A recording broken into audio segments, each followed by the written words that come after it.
Since 1965, only one light has burned in the National Football League.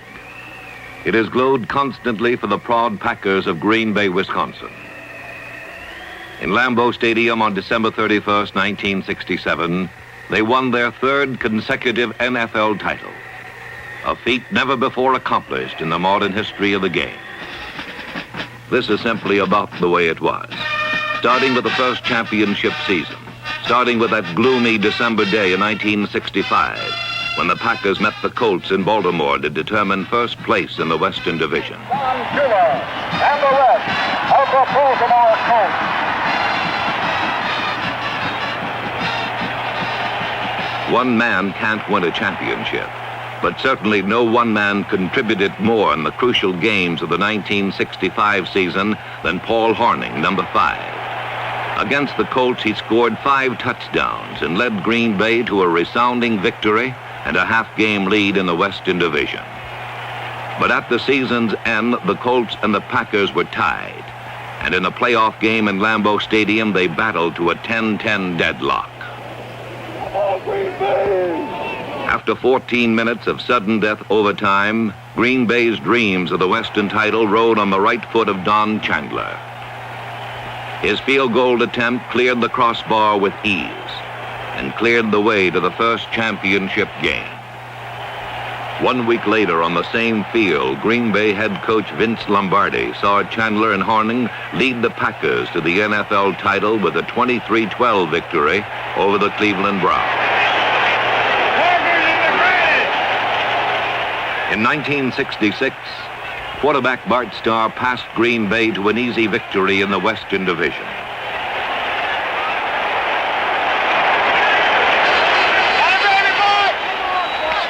In the championship game in the Cotton Bowl, Starr ripped open the Dallas Cowboys with 4 touchdown passes, and Green Bay won 34-27. 2 weeks later, against the Kansas City Chiefs of the AFL, Starr directed the Packers to a convincing triumph in the first Super Bowl game. The second straight championship was won, but the greatest challenge was still to be faced. The stern voice of Coach Lombardi heralded the opening of the 1967 season.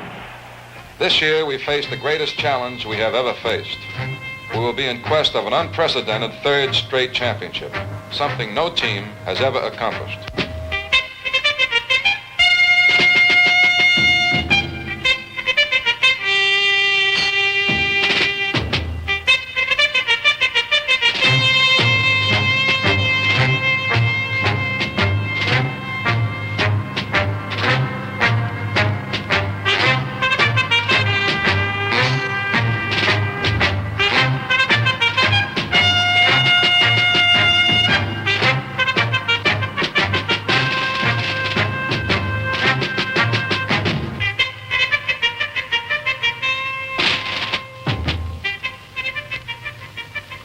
Coach Lombardi faced the greatest challenge with a team that was torn and battered.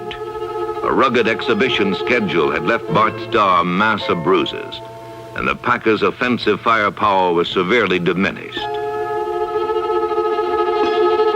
As a result, Green Bay relied on the strength of its defense to win. After an opening day tie with Detroit, the Packers held the Chicago Bears to a total of 6 first downs and earned their first victory of the year.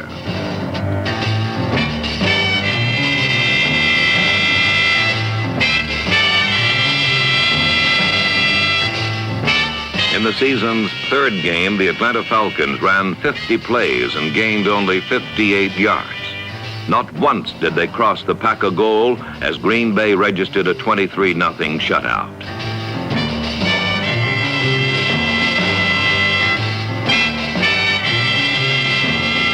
Against the Detroit Lions, the Packer defense did a vicious job, and few will forget the beating Milt Plum received at the hands of Henry Jordan and Willie Davis. And few will forget Ray Nitschke's game-breaking touchdown run with a deflected pass that clinched Green Bay's third victory.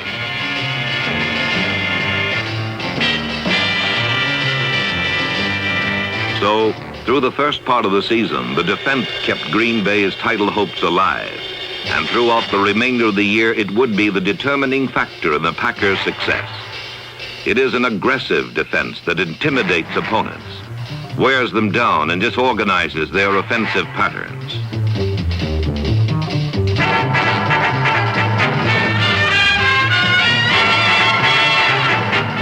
Its true worth can be judged by the fact that 8 of its 11 members have, at one time or another, been honored by selection on various all-pro teams. The oldest and most respected member of the Packer defense is End Willie Davis, number 87, a 5-time all-pro from Grambling College. Davis teams with Lionel Aldridge, number 82, to give the Packers 2 of the quickest ends in the league. Veteran tackle Henry Jordan combines guile and strength to reach the quarterback. His partner, Ron Kostelnik, disdains guile in favor of pure strength. Backing up the front line, there is Ray Nitschke, number 66, a veteran of 10 years and the most feared middle linebacker in football. Above all, Nitschke is a leader who carries the rest of the defense with him.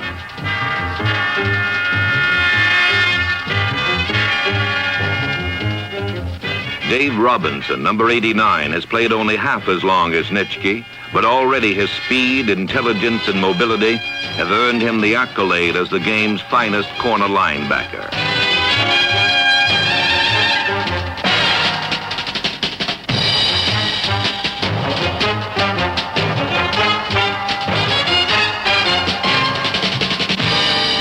The third Green Bay linebacker is number 60, Leroy Caffey, a damaging blitzer who tackles with enthusiasm and effect.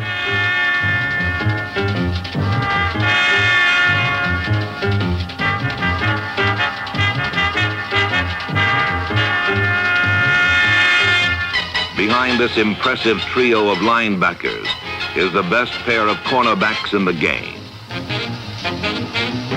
All-Pro Bob Jeter, number 21, led the Packers in interceptions with 8, while Herb Adderley had 6, 2 of which he returned for touchdowns.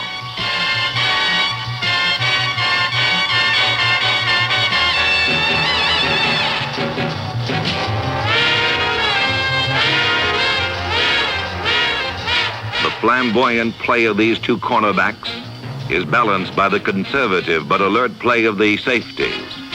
Veteran Willie Wood, number 24, and steady Tom Brown, number 40.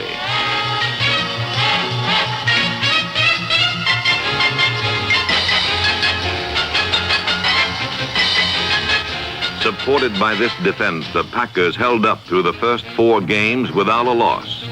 But with their crippled offense, they were an incomplete team. In fact, rumor had it that the champion Packers were dead.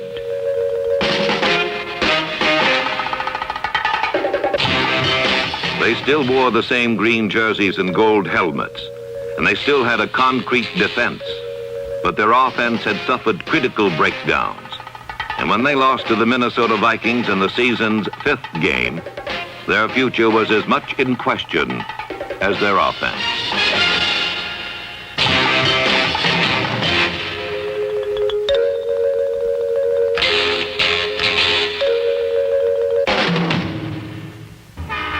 After their loss to the Vikings, the Packers arrived at Yankee Stadium to play the Giants. To Green Bay's proud old veterans, this game had a special significance. Jerry Kramer explains why. We started out rather haphazardly the first few games of the season, and then there was a great attack upon us by the press media that we were all old, that we were over the hill, that the Packers are all old men. And a number of articles about the old Green Bay Packers. They're too old, they're over the hill, over the hump, a number of other things. In New York, against the Giants, Bob Skoronski in his pregame speech got up and said, "I'm tired as hell about being called an old man." He says, "I'm up to here with it," and I think everyone else on the club was too. We were a little mad, not particularly at the Giants, but at the newspaper people more so than anybody else, and we had a little something to prove. They inspired us. They gave us a reason to play.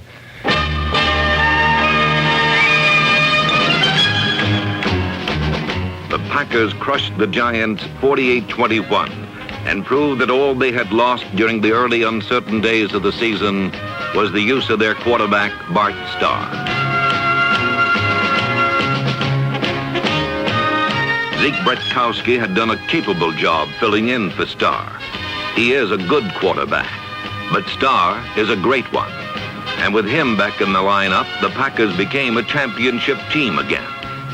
They rolled up 400 yards against the Giants and seemed bent on refuting the experts who had predicted the end of the Green Bay dynasty.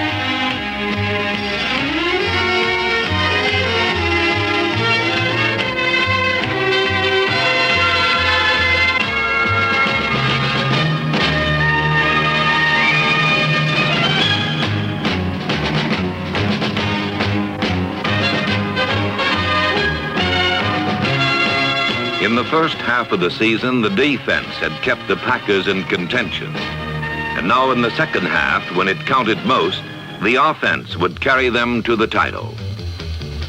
It was Starr who brought on the renaissance of Green Bay's attack, time and again in crucial third down situations when success was vital to keep scoring drives in progress. Starr demonstrated his celebrated coolness in the face of the enemy.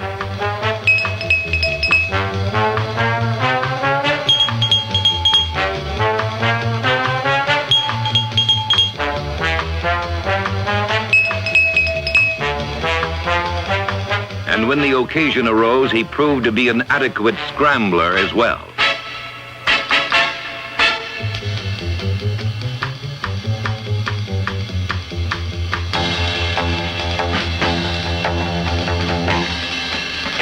One reason Starr is such a good quarterback is that he never throws the ball unless he is reasonably sure that it will reach the hands of a teammate.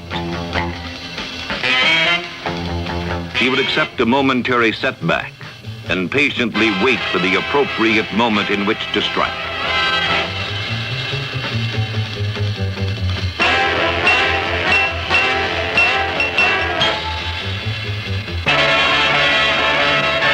With Starr back in shape, the Packer receivers once again enjoyed prosperity. Boyd Dowler, number 86, the tall ex-hurdler from Colorado, was the Packers' leading receiver with 63 catches.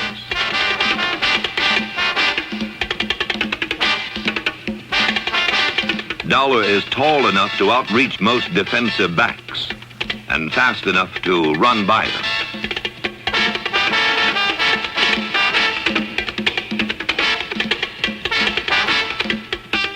Max McGee, infinitely wise after 12 years in the NFL, has a certain genius for producing the big play.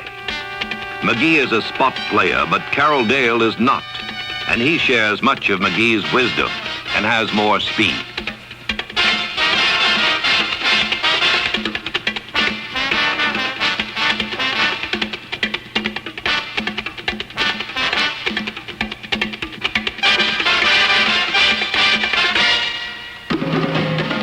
In the backfield, Green Bay had a seemingly endless abundance of running backs.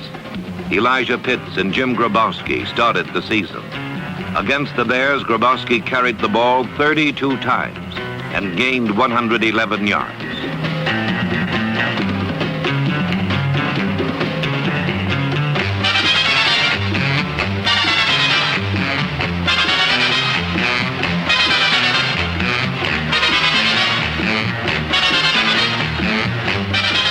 Elijah Pitts, number 22, is not as big as Grabowski, but he hurts when he hits. And his balance and quickness make him especially effective on Green Bay's most famous running play, the power sweep.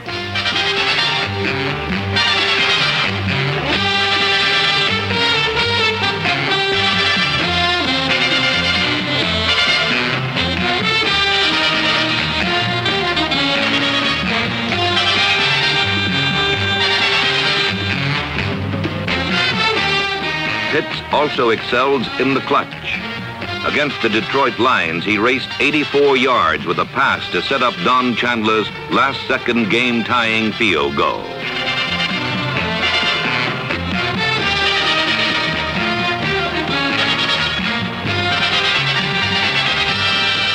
Due to injuries, neither Grabowski nor Pitts finished the season. Ben Wilson, number 36, replaced Grabowski. He boomed and barreled his way for 531 yards and was Green Bay's top rusher in 4 games.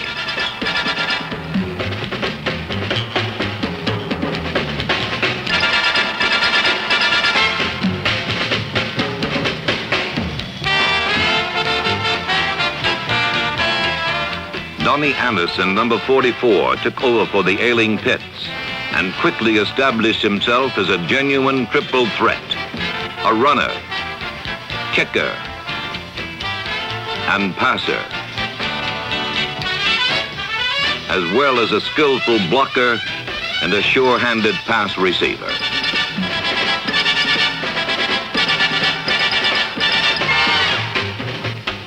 Anderson's long stride covers much ground, and he runs with reckless abandon.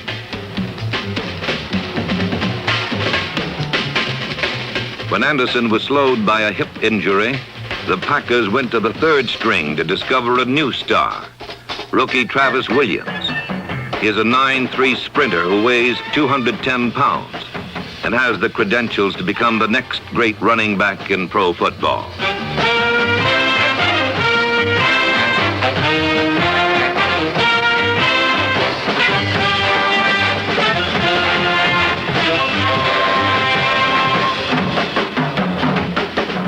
In 1967, however, Williams paid his biggest dividend to the Packers as a kick returner. He led the league in this department and provided some of the season's most memorable moments. In a close battle with the St. Louis Cardinals, Williams ripped off a 94-yard kick return that won the game for the Packers.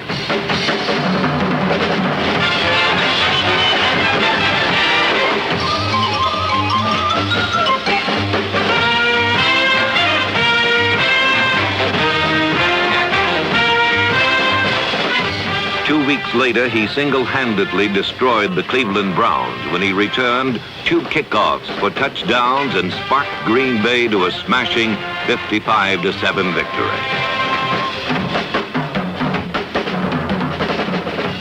By November, all the parts of the Green Bay machine were functioning smoothly. In the 11th game of the season, the Packers crushed the Chicago Bears and proved that they were the best team in the Central Division. 1 month later, they would prove for the 3rd year in a row that they were the best team in the Western Conference.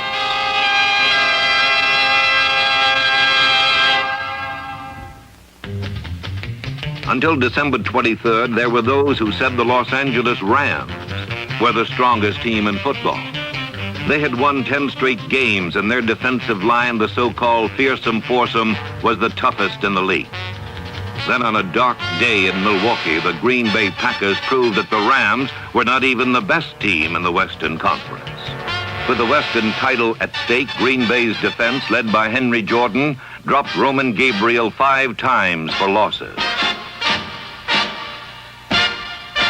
On offense, Bart Starr completed 74% of his passes.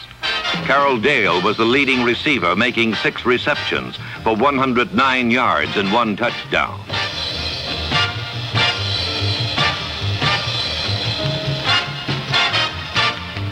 Bob Skoronski, Forrest Gregg, Gail Gillingham, and Ken Bowman opened gaping holes in the fearsome foursome. Chuck Mercine and Travis Williams sped through them and ran the Packers to a 28-7 win.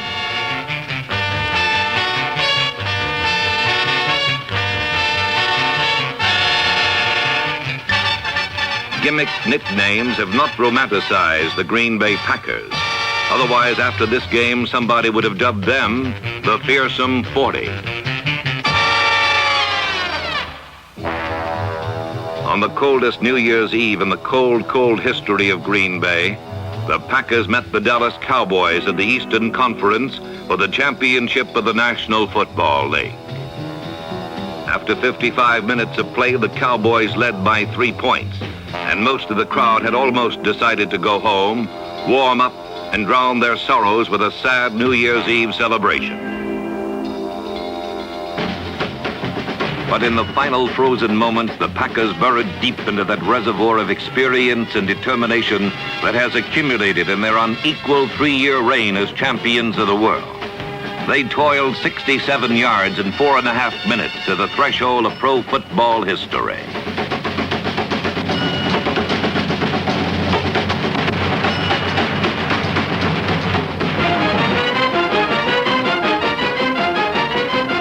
One yard, the clock, and the brave Dallas defense were all that stood between the Packers and the impossible dream. An entire season's work depended on this one final play. Jerry Kramer reveals that it was engineered with Green Bay's typical attention to detail. We spend hours and hours and hours looking at the films and the minutest detail. We even take every goal line play out and put them in a separate reel. And traditionally, your defensive linemen on the goal line charge in low and hard. And oftentimes, they what we call submarine. They just bury their head on the ground so that they can't be moved back. We found in viewing the Dallas films that Jethro Pugh was a little higher than the other people and that he could possibly be moved a little bit easier. So we had decided prior to the game that if we were going to run a wedge, we would run it on Jethro. Jerry Kramer drove out Jethro Pugh and steered Bart Starr to the championship of the National Football League.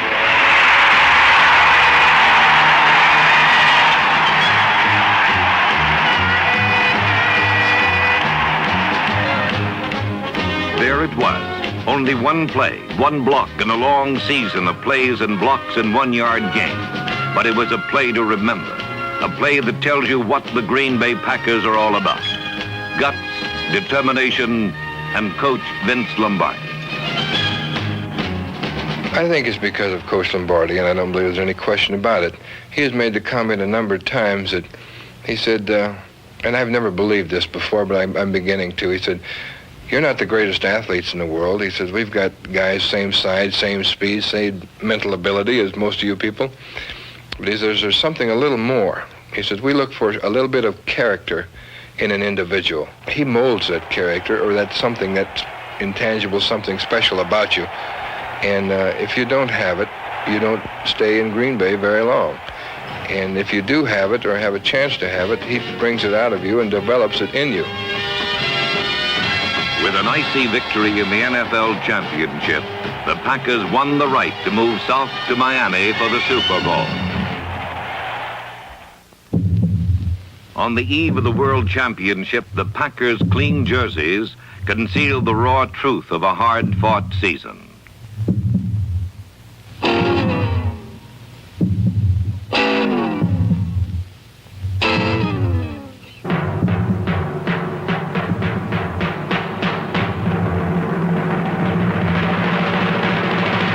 Against the Oakland Raiders, the Packers shook off the painful legacy of a rugged 16-game season and smashed to a 33-14 triumph and football's world championship. When it was over, Vince Lombardi left the field on the shoulders of his men, acclaimed the greatest coach of football's greatest team. And it is as a team that the Green Bay Packers will be remembered. For 10 years, Jerry Kramer has been part of that team. He was there in the fog and in the snow and mud of 1965. He was there in the Texas sun of 1966. And he was there in Miami at his coach's side. He can tell it the way it really is. There are no special stars on the club. It's just a tremendous group of guys. I've had a tremendous association with these people. They're great people, they're fun people, they're good people. And my big enjoyment out of the game is the people I associate with. I'll tell you in a nutshell, if you can understand this. I play pro football because of Emlen Tunnell, Bill Quinlan, Dan Curry, Paul Hornung, Fuzzy Thurston, Max McGee, Henry Jordan, Herb Adderley, Ray Nitschke, Dave Robinson, Bart Starr. They will be remembered as the faces of victory. They will be remembered for their coach, whose iron discipline was the foundation on which they built a fortress. And most of all, they will be remembered as a group of men who faced the greatest challenge their sport has ever produced and conquered.